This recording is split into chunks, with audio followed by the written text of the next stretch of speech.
speakers? Seeing none, let's move on to the next main speaker, Edmonton Strathcona. Thank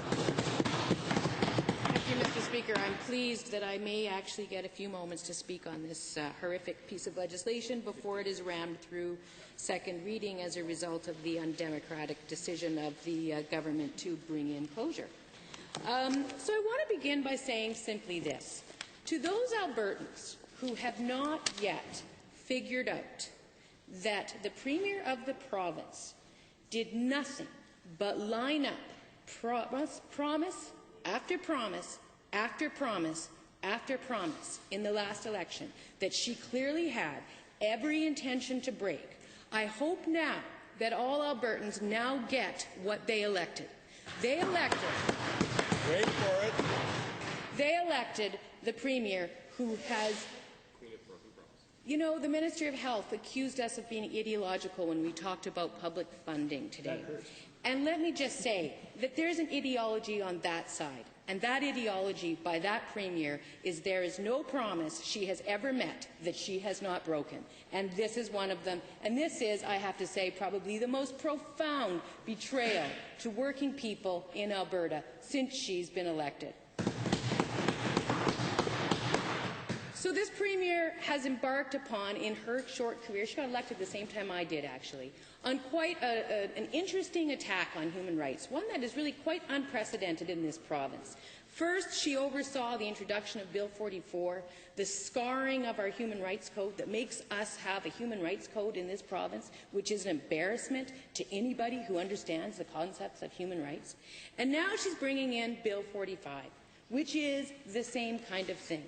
It is an illegal law, Mr. Speaker. It is designed to bully working Albertans away from standing up against, wait for it, another illegal law. It's brought into force by a government that has lost its way, Mr. Speaker. Its moral compass, its connection to accountability for the record it ran on, and its connection to the real people of this province, Mr. Speaker. That's what this law is. Now, I've heard a lot of moral outrage and a lot of sense of self-justification over from that side about how we need to deal with the fact that people are engaging in illegal activity. So as I alluded to when I was asking questions of the member from Airdrie, the fact of the matter is this. When this government, and some people have done a lot of sort of celebration about when former Premier Lougheed eliminated the right to strike for the public service in Alberta, and let me just say that at that time my father was in this House and he fought tooth and nail against that piece of legislation because public servants should never have lost the right to strike in this province, Mr. Speaker, not ever. Now, ultimately, that decision of Premier Lougheed was taken to the Supreme Court of Canada, and the Supreme Court of Canada said, you know what? Here's what has to happen for this law to be legal. Workers need to maintain the right to join a union. They then need to maintain the right to bargain collectively for the terms and conditions of their employment. And finally, they need to maintain a mechanism for resolving the disputes around that bargaining if they cannot come to an agreement. Typically, in most democratic societies, that right looks like a right to strike, Mr. Speaker. In this province, it does not. It, unfortunately, looks like binding arbitration. Until last week, when this government introduced a plan to eliminate that as well. So, Mr. Speaker, based on that very age-old Supreme Court of Canada decision, one which in fact has been updated quite considerably in the court since then, anyone who knows anything about labour law, if they were betting people, they would bet that this government is introducing legislation that they know full well is going to be deemed illegal once the courts get their hands on it. Yet they continue, and they continue with their faux moral outrage about how they need to take action against workers who act illegally when they themselves sit over there and intentionally and knowingly introduce legislation that is in breach of the Constitution of this country. How dare they engage in such outrageous hypocrisy? How dare they talk about workers who are standing up for their safety and for their rights in the workplace as though they are somehow criminals who need to be beaten into submission at the same time that they are introducing a piece of legislation that they should know full well is itself illegal. I mean, just every day they amaze me, Mr. Speaker, with the level of their hypocrisy, and they're willing to break promises to the people of this province.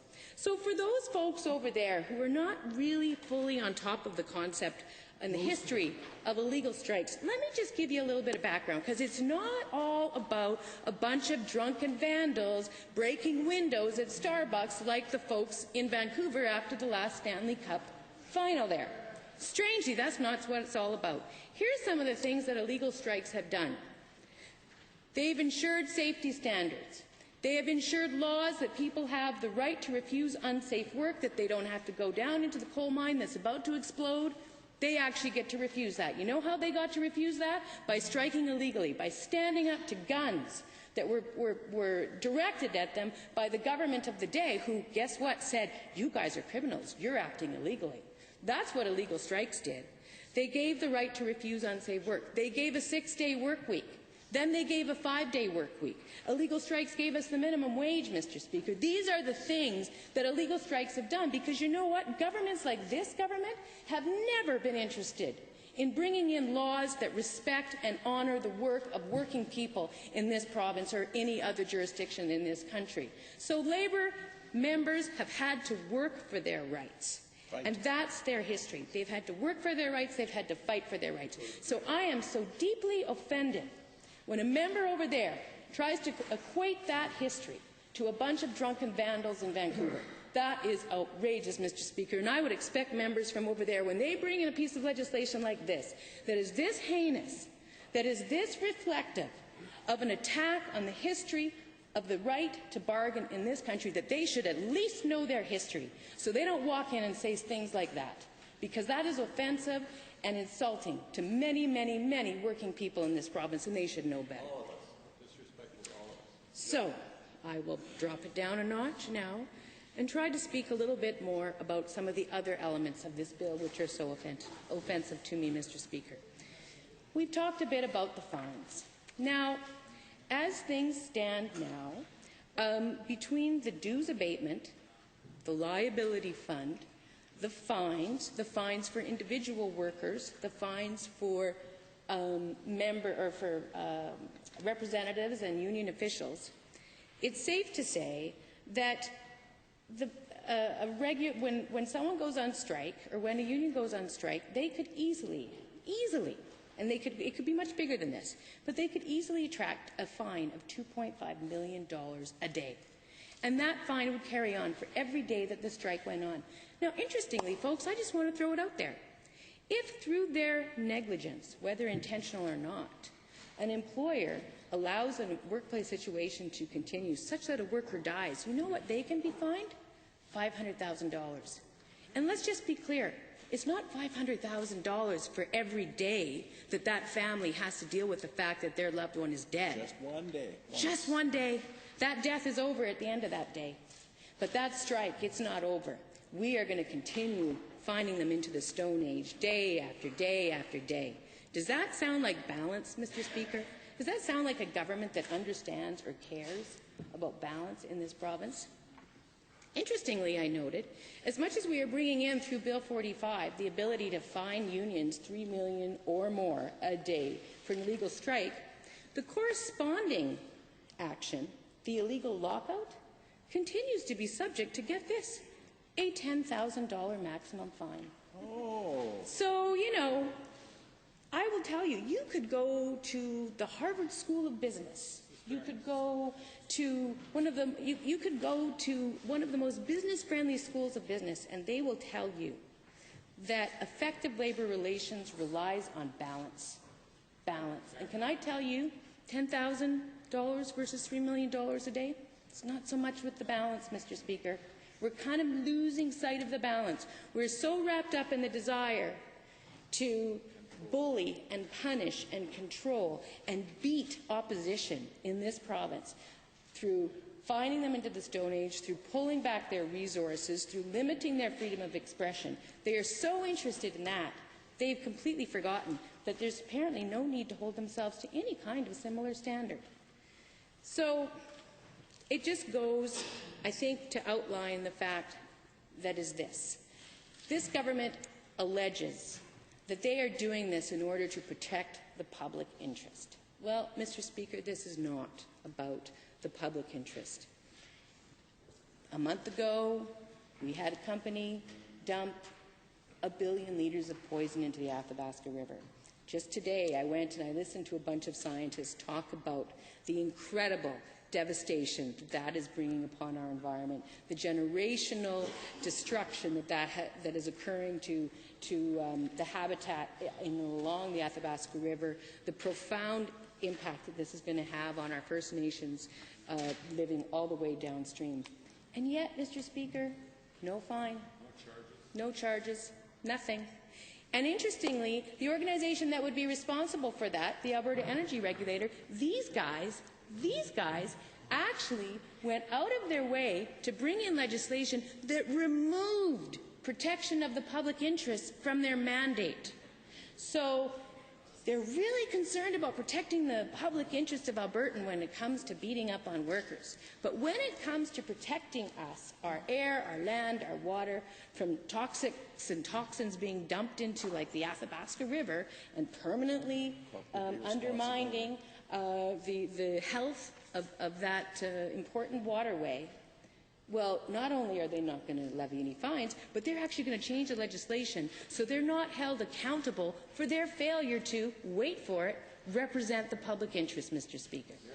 So these guys have no interest in representing the public interest, and every interest in representing their own interests.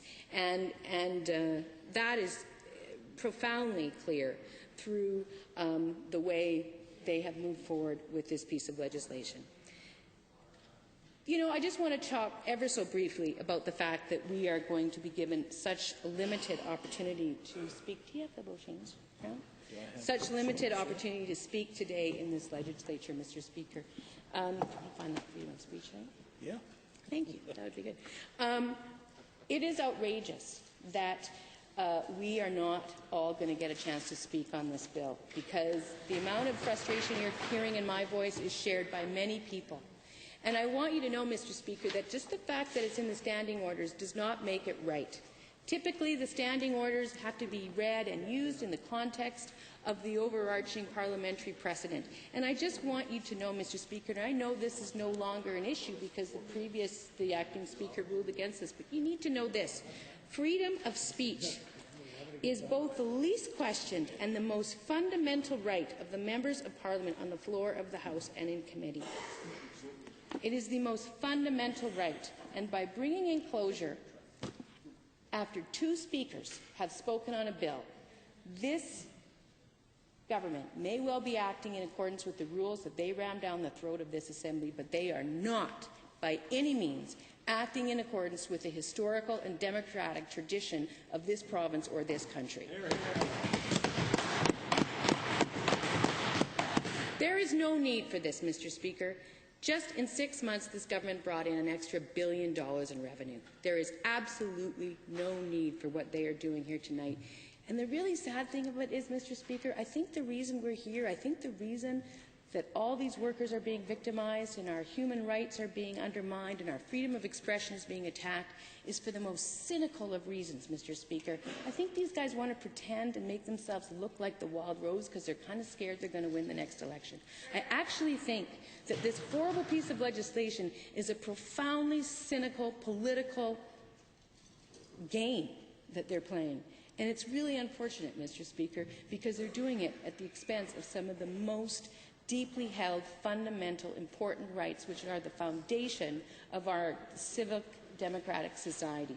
They've raised cynicism to a brand new level, and all Albertans are paying the price, Mr. Speaker. Thank you. Honourable members, 29-2A is available.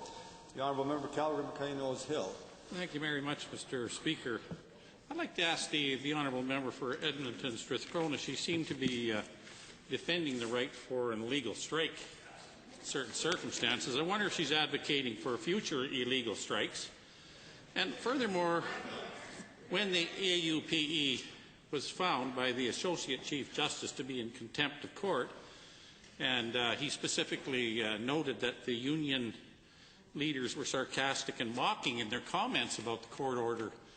I wonder if she has any comments regarding the fact that the union was held in contempt of court. Does she defend that kind of activity and being in contempt of court? Honourable member. Well, I thought I heard the bell go up, but I'm happy. I just find this very interesting. On one hand, we're hugely respectful of the courts, and we're hugely worried about running afoul of contempt of the court. But on the other hand, we've got a clear Supreme Court of Canada line of cases that are going to render this particular bill completely illegal. And in that case, it will be a breach of our Constitution as opposed to a breach of a judge who is enforcing a bad law. So why is one good and one not good? At the end of the day, I do not support people going into contempt of the court. You have to deal with the rules that you're dealing with. However, you do not need to be thrown into jail for 50 years for engaging in appropriate fightbacks, and that's what you guys are doing. You're taking a mallet to attack, and it is bullying and nothing more. 29-2A, the Honourable